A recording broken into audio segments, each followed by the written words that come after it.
Hello and welcome. In this series we're going to be looking at differential equations for two reasons. Number one, once we go beyond a certain level, we need maths. That's it. Number two, it's fun. Oh, differential equations, you got to teach me the techniques. Nah, dude, it doesn't work that way. To start with, we need to have a solid gut feeling, solid intuition for how this works. So what is a differential equation? Well, what's an algebraic equation? An algebraic equation is just anything like y equals 3. That's a pretty boring algebraic equation, but it is. Y squared plus 3y plus 4 equals 0, okay? Whatever. And there's some value, some number, y, which satisfies this relationship. That's pretty much how a differential equation works. Let's say we have something like that, right? We're working at the office and our boss says, find me one of these functions that satisfies the relationship, right? So we need to find some value of y which makes this thing true. If I want to really generalize this, it's something like we've got an expression involving an independent variable and a dependent variable, as well as a bunch of its derivatives up to a certain order. And the goal is to find the function. Okay. Now, obviously, we could just rearrange things, maybe, and say the derivative of y is something, and then integrate, and that would give us a solution straight away. However, a lot of times with differential equations, it's very easy to mess things up a little bit and make it so that it's impossible to solve analytically. We can always solve it with the simulation, not analytically. However, we can solve a certain class of differential equations, and that's what we will be looking at in this series. First thing we want to look at is classifying the order of a differential equation, okay? So the order of a polynomial equation is the highest power on x, or theta, or whatever the variable is. And similarly, the order of a differential equation is the highest order of derivatives. So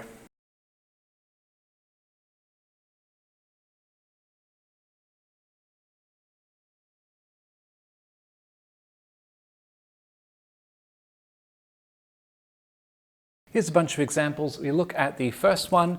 We have the second derivative of theta and the function theta. So this is order 2. Simple. We look at the second one here. The highest order of differentiation is the first derivative, so that is order 1. We look at this expression here, and it doesn't matter that there's like a y squared and this term. This is order 3 derivative, and so the equation is of order 3. Side note, a lot of the time when we're running a simulation to solve a differential equation, we just care about solving a first order differential equation, or at least a series of them. Let's take the case here and rewrite this as just compactify it a little bit. Then we can make a new variable, which is theta dash. So we'll say make a variable u, which is theta dash, and then theta dash equals u. That's our first equation. And then for our second equation, we're saying, well, if u is theta dash, then theta double dash is really u dash. And so our second equation in our system is u dash equals over to the other side. And that's a pretty straightforward equation. We would just need some initial conditions, and we could run a simulation and get a reasonable approximation of that system. So that's just a side note. The next thing we might want to do with a differential equation is we might be interested in the concept of equilibrium solution. Let's say we have the derivative is equal to y times y minus k. When y is 0, the derivative is 0, the slope is 0. This is an equilibrium solution. If I plug into my solution y equals 0 at some point, then it's going to stay there forever. That's an equilibrium solution or a constant solution. Similarly, if I plug in y equals k, then I'll stay there forever. This sort of modeling is very common for population systems. So let's say I have a population of rabbits. If I start with 0 rabbits, I'm going to keep 0 rabbits. The environment would have some sort of carrying capacity, so some fixed amount of resources like food and shelter, which means that the population can't be supported above a certain level. So once it reaches its theoretical maximum, it will stay there forever. We've got two equilibrium solutions. 0, hey, have a look at my rabbit farm. It's an equilibrium solution. And k. What's happening in between? Well, if we've got a few more rabbits than 0, then they breed like rabbits and the population would increase. However, as we get close to our carrying capacity, resources get more scarce and the increase rate kind of tapers off. So this leads us to the next point, which is the analysis of stability of equilibrium solutions. This bottom solution is unstable because any time we go above 0, the rabbits start breeding. It doesn't really make sense to say what would happen if we have negative population. That just doesn't exist in a population system. So this one would be unstable because a small perturbation takes us away from the equilibrium solution. On the other hand, this top solution is stable because let's say we're at capacity and then a bunch of rabbits get eaten. Okay, well that's sad, but they will breed back up to capacity. Okay. On the other hand, if they have a bumper crop, you know what I mean, then they'll go above carrying capacity, but the rabbits will die off to the level where their population is at carrying capacity. So that is a stable solution because a small perturbation will result in the solution returning back to equilibrium state.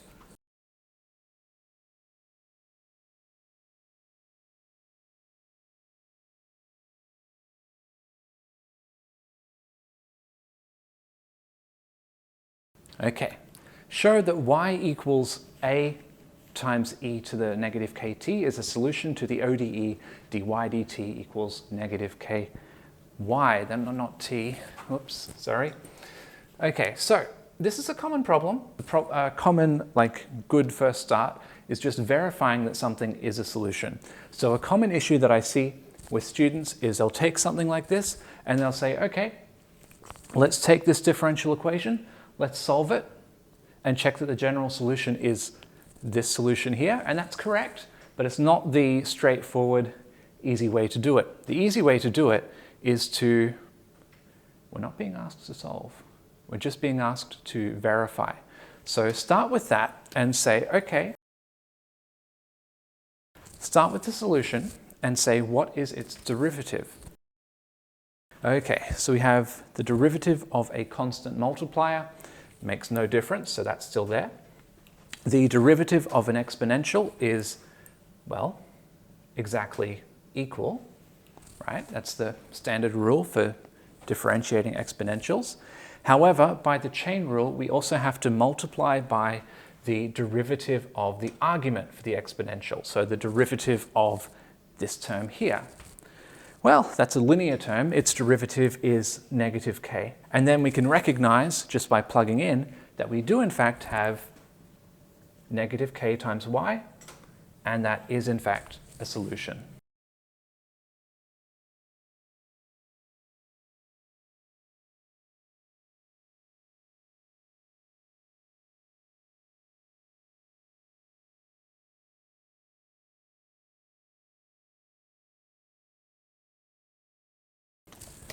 Okay, so for these ones we need to find any equilibrium solutions. Remember, an equilibrium solution is a constant value for y which sets its derivative to 0, sets the solution to a constant value. So essentially what we do is we try to solve for y dash, the derivative equals 0. So we say, okay, over here, the derivative will be 0 when, well, this is 2y times 1 minus y. So either of these factors has to be 0, right? So when y equals 0 or y equals 1. And those are the equilibrium solutions. So again, if we plotted this out, we would have an equilibrium solution here at y equals 0 and an equilibrium solution here at y equals 1. And the solution would be doing something. If we had another solution, it would be doing something else in between. We don't mind. We don't care. Okay, so second one, we do the same thing. We say y dash equals 0 when, well, this expression is a summation, so that thing needs to be 0. In other words, y is equal to negative t. Now, this is not an equilibrium solution. All it's doing is describing the set of points where the derivative is 0. But it won't stay 0 forever. Let's look at this. Okay. So we have y versus t. Here we go. This is a line y equals negative t. So for this kind of set of points, these would all have 0 slope if we took little snippets. However, it momentarily has 0 slope and then it could do whatever. We don't know. So this is not an equilibrium solution because it's not a constant value for y, which sets the slope to 0. Similarly, for this one, y dash equals 4t exponential. Again, we have y dash equals 0 when, well, an exponential is never 0, so we need t equals 0.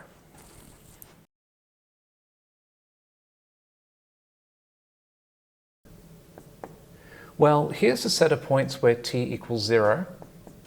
So they are momentarily stationary. However, that is not a fixed value for y. So as t increases, there's nothing to say that y can't do whatever. So that is not an equilibrium solution. However, in the last case, we can see when y equals 0, it stays there, and we do have an equilibrium solution.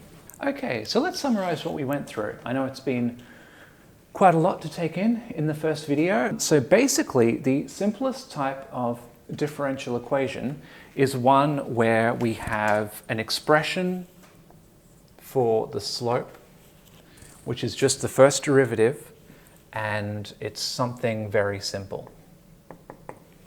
And an even simpler case is an equilibrium solution where we would have something like, if y dash is 0, then that occurs at a certain constant value of y, and that's fair enough. In the next video, we're going to start looking at actually solving differential equations.